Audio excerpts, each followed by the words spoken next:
Okay, here we are. Greetings to everyone and welcome to this session about higher education institution and students' behavior. I want to start by say thank you to the organizations that was able to organize all these meetings about higher education institution commitment to the sustainable development. Then I wanted to thank you all of you, to be here and to participate in this session. My name is Alberto Bertossi. I will be the leader, the speaker of this session entitled Higher Education Commitment to Foster Students' Pro-Environmental Behavior. I am a PhD student enrolled at the Economic and Management of Innovation PhD course at the University of Udine, based in the northeast of Italy.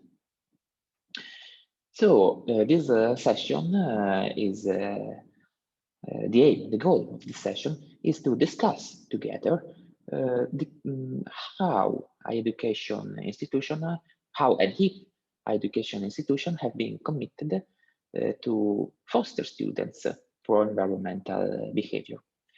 We will discuss together why it is important to focus on students' behavior to reach a sustainable development of our society. Then I will present the results of a research performed by the University of Udine. This research is a literature review, and the aim is to collect all the relevant studies published between 2010 and 2020 in order to have a broader overview on if and how education institutions have been committed to change students' behavior toward the pro-environmental one. So let's start on this session together. So I have to share my, okay.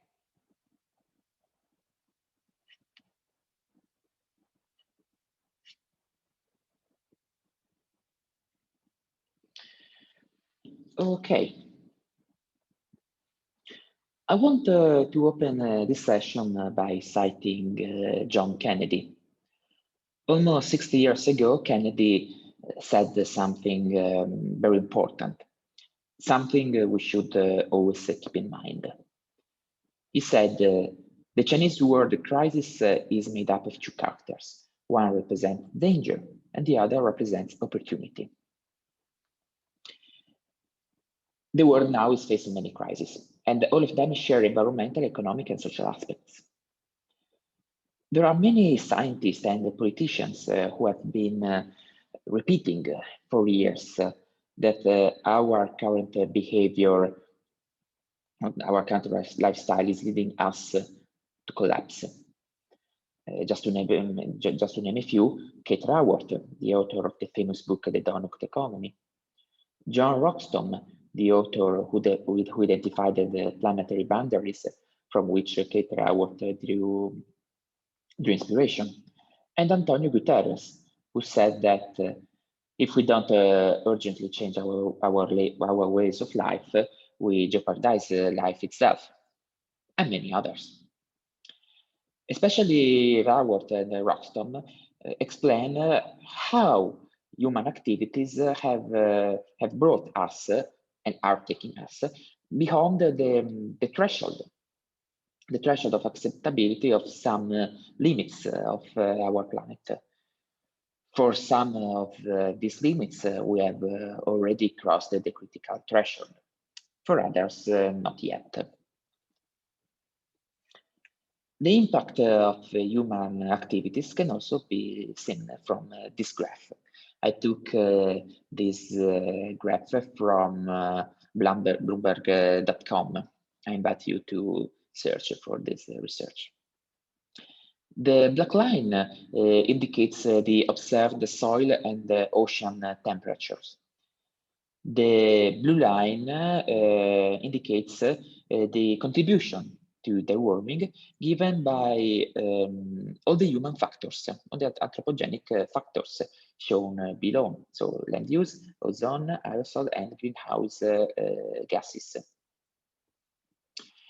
You can't not see this from this graph, but the greenhouse gases is the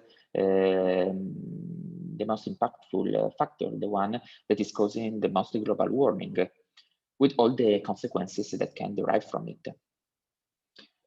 The current scenario is frightening. In fact, if we continue to act, to behave like we have behaving now, in 2015, there will be serious consequences. So the current scenario is frightening, but as highlighted by John Kennedy almost 60 years ago, even the worst crisis can lead to an opportunity. But an opportunity for what? If nothing else, for a sustainable society. This graph shows what could happen if we continue to act as we always have. I took this graph from Huang Liang Tong research study published on sustainability in 2018. The result is that our society will reach an unsustainable state by 2050. A radical and decisive change, of course, is necessary in order to reach the targets identified by the Sustainable Development Goals. This change, of course, is what is called a sustainable transition. You can see it identified by the red line. In other words, the sustainable transition implies a change of a particular aspect of a society. One of the most important aspects is our behavior. So it is urgent to direct our current behavior toward a more sustainable one, using the appropriate term, towards a pro-environmental behavior. However, change in individuals' behavior is far from simple. I took this graph from the famous research study by Kolmus and Eigenmann published in 2002. As you can see from the graph, everything we do or choose to do in a sustainable perspective stems from a complex mix of personal and contextual factors, or internal and external factors. As internal factors, there is the level of knowledge, the living values, the attitudes, the emotional and feelings, so the personality traits and the value system. As external factors, contextual factors, there is the economic situation, the culture, the political environment, the availability of features, and so on. So we are talking about the infrastructure, the cultural factors. Moreover, this graph highlights the barriers. There are a lot of barriers to overcome to achieve a pro-environmental behavior, such as the lack of knowledge, the lack of external incentives, the lack of feedbacks, and so on. It doesn't end here. It is easy to talk about pro-environmental behavior in general, but it is more difficult to focus on a specific one, because there are many pro-environmental behaviors. In 2018, Truelove and Giles identified 130 pro-environmental behaviors. I put here the list taken from their paper, and I identified some example of pro-environmental behavior. As you can see, pro-environmental behaviors include several aspects and areas, from food choice to energy conservation, from recycling to voluntary activities, and so on. So how can we manage such uncertainty? How can we be able to influence our current behavior in order to change it, to transform it in a pro-environmental behavior? First of all, we should plan a strategy. I took the table you see on the left. I took it from the article published by Stegen Black in 2009. They suggested a very simple strategy to change individuals' behavior. They identified 4 steps. So we can start by understand on which humans' behavior to focus. It would be not so difficult to remember that there are 130 pro-environmental behaviors. So it is only a matter of choice. But we have to select that behaviors that have significant negative environmental impacts. After having identified it, we have to assess the current situation and if individuals are already behaving correctly or not. Then we have to understand which are the drivers and also the barriers for pro-environmental behaviors and how to influence or overcome them. In fact, only after having identified all the pieces of the puzzle, it is possible to structure the most suitable intervention to nudge individuals toward the desired behavior. Richard Thaler and Cass Sustein define the nudge as any type of intervention aimed at making individuals' decision easier and orienting them towards a desired outcome. In fact, it has been found that this type of approach is effective also when we talk about environmental sustainability and pro-environmental behaviors. Then the last step is to assess the effects of the intervention performed. According to Stegen Black, all these steps represent the key elements which differentiate good strategies from ineffective approaches like the ones planned by managers and policymakers so far. But what do universities have to do with all of this? Governments or institutions can act as catalysts for the sustainable transition. And universities or higher education institutions can play a key role since they can act as a complex organization with a multi-level field of action, as change agents, or co-creators for sustainability. Moreover, as highlighted by Cortese in 2003, I cite him now, they bear a profound moral responsibility to increase the awareness, knowledge, skills, and values of their students. And the students will be the future citizens and leaders. One of the main tools higher education institutions have always used to make a social transition happen is education. Nowadays, education is viewed as indispensable to changing people's attitudes, achieving environmental and ethical awareness, values and tactics, skills and behavior consistent with sustainable development. This definition was given during the United Nations Earth Summit held in Rio de Janeiro in 1992.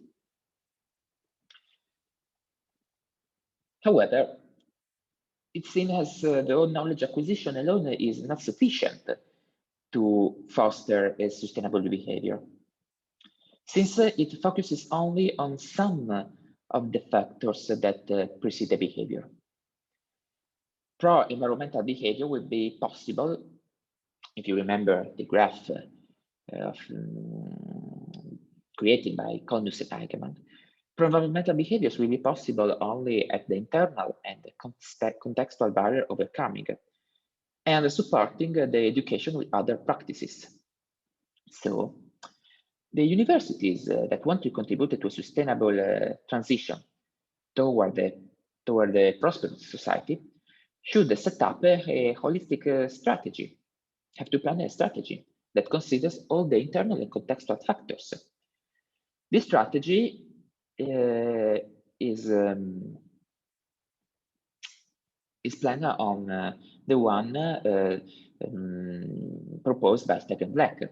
So university has first to identify a specific target behavior having negative environmental impacts. Then they have to measure students' actual behavior, assessing the presence of relevant personal and contextual antecedents, and evaluating if there is a reasonable potential for change towards more ecological aspects. Then they have to understand which drivers, internal and external drivers, determine the desired behavior, and which barriers hinder it, and also the benefits related. The last step is to develop an intervention to nudge students toward pro-environmental behaviors. So far, it seems as though there are no previous studies in literature that explore whether HAES are applying a holistic strategy to foster students' pro-environmental behaviors, as the one proposed by Stephen Black. The research study performed by the University of Udine contributes to fill this research gap. The main aim is to create an overview of the current state of scientific research and to understand on which of the four strategic steps I mentioned, universities focus most when it is about changing students' behavior. For this reason, we performed a literature review of the scientific papers published between 2010 and 2020. We decided to focus only on the last decade because it represents an historical period during which the environmental topic has started to be taken seriously both by governments and institutions all around the world. Moreover, to better contextualize the results, we decided to use the 7 elements system proposed by Lozano in 2013. I will explain you later what is this framework. Let's talk about the methodology. We relied on the Daniel and Trentfield approach, according to the authors, to perform a literature review. It is the strategy is divided in 5 steps. The first step is to formulate research questions. We formulated one research question, that is, so far, what strategic steps HAES have focused on to foster students' pro-environmental behaviors? After having formulated a research question, you have to set research keywords. We used the Scopus as a database for this research, and we used all the keywords you can see under the number 2. Then you have to select and evaluate all the studies. We obtain at first something 700 research studies. However, we select the most relevant studies. We obtain 147 articles we included in our research study. And all these selected articles come from 22 journals. The first step is to analyze and synthesize the data. In this case, for these steps, we relied on the Lozano framework, and then we perform the topic analysis. The last step is to report and using the results.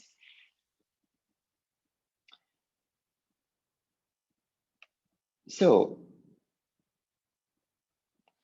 I wanted to explain you very briefly what is the 7-element system framework proposed by Lozano. According to the authors, the university system is composed by 7 interlinked and interdependent elements. You can see them on the slide. This classification of university system is helpful, as it fragments a complex system into well-identified dimensions. For the purpose of the research, we focused only on campus operation, education, assessment and reporting, research on campus experiences, and outreach and collaboration, ignoring the institutional framework. Moreover, we propose that steps 1 of the strategy proposed by Stegen-Black correspond to assessment and reporting. Step 2 of the strategy corresponds to research.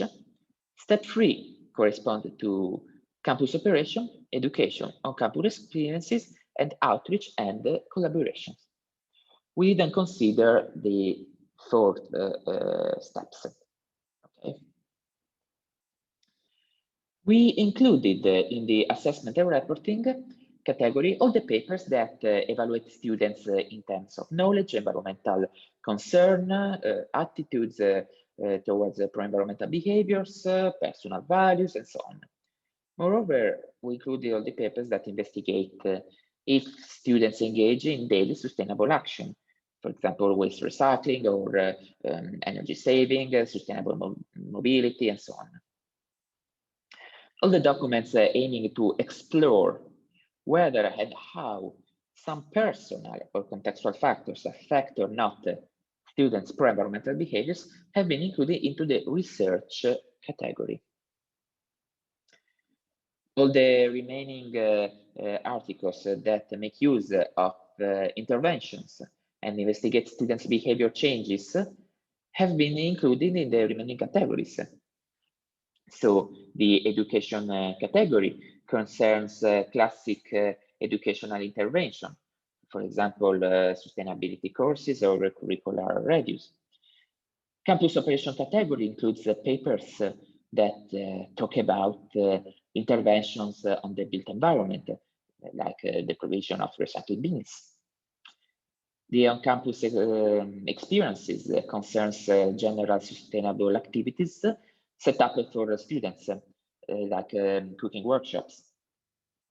Finally, outreach and collaborations category talks about activities with the involvement of external stakeholders, such as NGOs.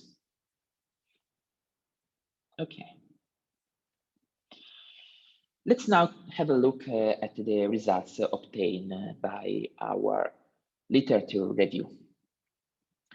The figure on the left shows the publication trend of the papers during the last 10 years. For the graph, we can notice 2 distinct periods. The first starts from 2010 and ends in 2015, and it is characterized by a low interest on students' behavior topic. This is confirmed by the low annual rate of scientific publication. On the contrary, the second period that starts from 2016 and ends in 2020 shows an exponential increase in the number of papers published, reaching the highest rate in 2020, 32 articles published. The figure on the right instead focuses on the categories investigated, and it reflects the publication trend shown in the figure on the left. The graph shows no dominant category during the period 2010-2015. However, starting from 2016, there is an exponential increase in publications concerning assessment and reporting, research, and education categories. On the contrary, the publication trend for campus operations, on-campus experiences, and outreach and collaborations shows a slight increase only starting from 2018. Overall, the assessment and reporting category resulted the one with the highest number of publication, 53, followed by research, 47, and education, 39. On the other hand, we found fewer publications concerning campus operation, 16, on-campus experiences, 15, and outreach and collaborations, 9. So let's discuss these results. Let's focus on the 3 most investigated categories: so assessment and reporting, research, and education. So if we focus our attention on assessment and reporting and research, these 2 categories resulted the ones with the highest number of publications. This suggests that when it comes to change students' behavior, universities rely more on a passive approach, focusing on the first 3 steps proposed by on the first 2 steps, proposed by Stack and Black. That is, identify a specific target behavior having negative environmental impacts, measuring students' actual behavior and assessing the presence of relevant personal contextual incidents, and evaluate if there is a regional potential for changes towards a more ecological aspects.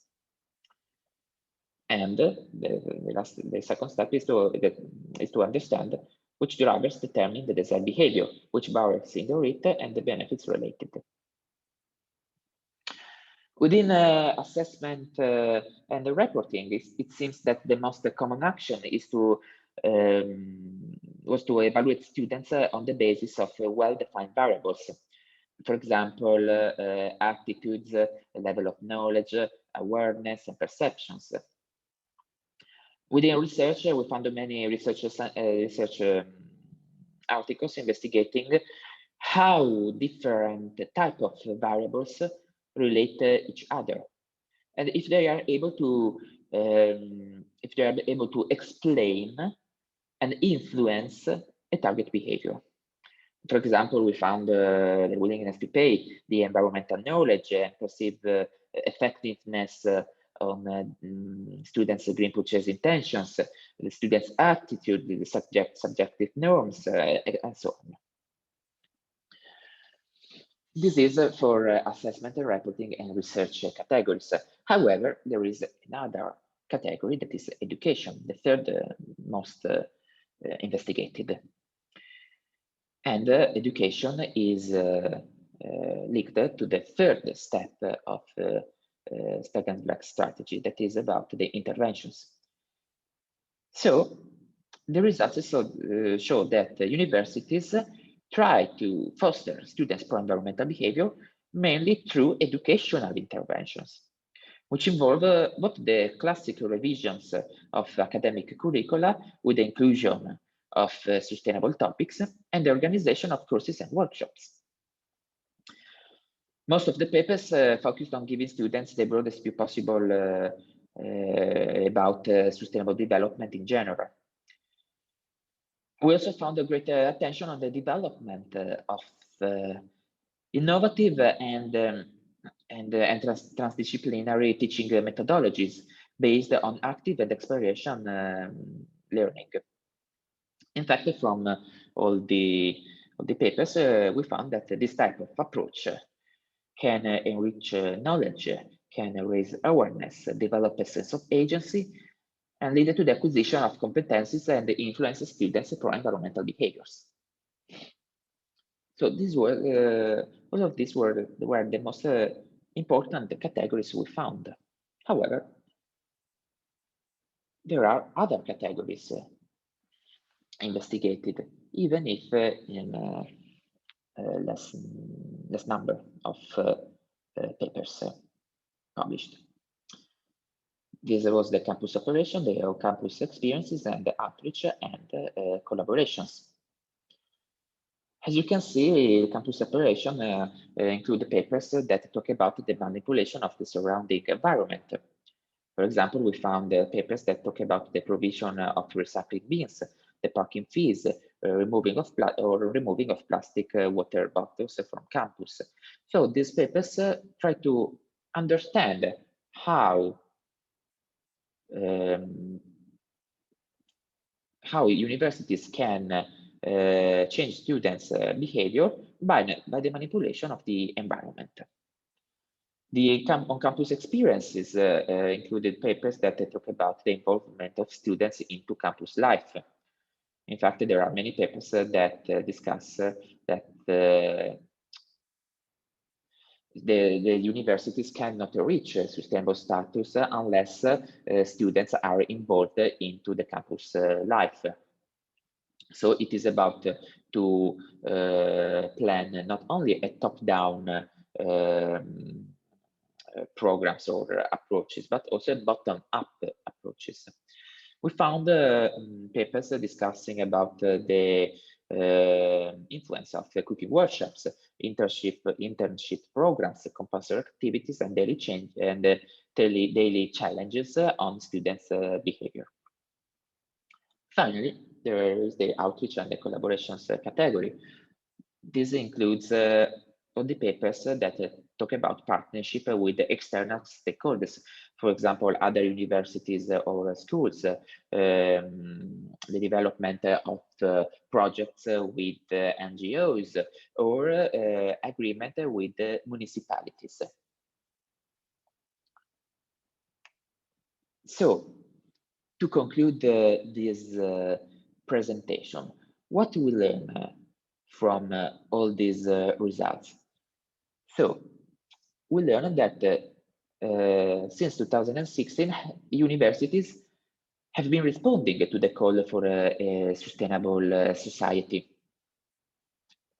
This call was asked from many politicians and scientists, but also international agreements signed during the last 10 years.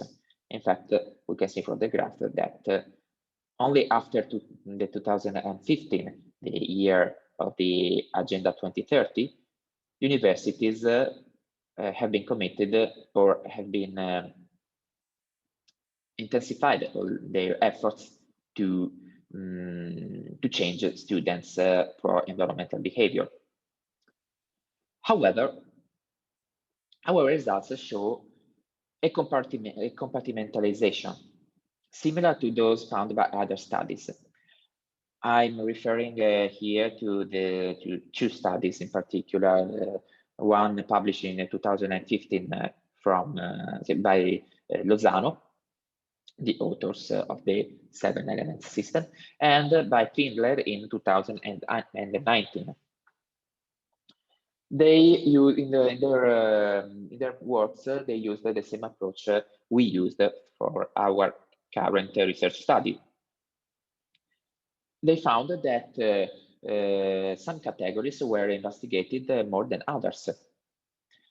This is consistent with our. This is in line with our results. In fact, we found that assessment and reporting, research and education are the most investigated categories. And this means that universities are paying less attention on campus operations, on campus experiences, and outreach and collaborations. However, universities are on the right track to implement a sustainable strategy to foster students' pro-environmental behavior. The fact that they are focusing more on assessment reporting, research, and education, it could be explained from the fact that probably universities are still in the first phases of the development of this strategy. In fact, without an assessment and without the research, without the assessment of on the type of behavior to investigate and which are the most influential factors, there is the possibility to make ineffective interventions. And it seems that they're focused mostly on education, probably because it is the most simple way for universities to change students' behavior, probably because education is the first mission of universities. So they have only to adapt their current courses, including sustainable topics. But there is much more to do. They have to focus more on the external environment, so the campus operations and the on-campus experiences. Moreover, it is very important to focus also on external projects and the external community. So they are the holistic perspective proposed by Cortese in 2003 has not been reached yet, but universities are on the right track to implement them. So it is only a matter of time before universities will take the leader's role for a sustainable future. Okay, the presentation session is concluded. I thank you, all of you, for your attention. And now there will be a question and answer session. I will be very glad to hear about your opinion and to discuss with you about what you think about the university's commitment to foster students' pro-environmental behavior. And I would be very glad to hear from you some suggestions about future perspectives or other very interesting idea that could be very useful to develop this research topic. Thank you again for your attention, and I hope to see you on the question and answer session.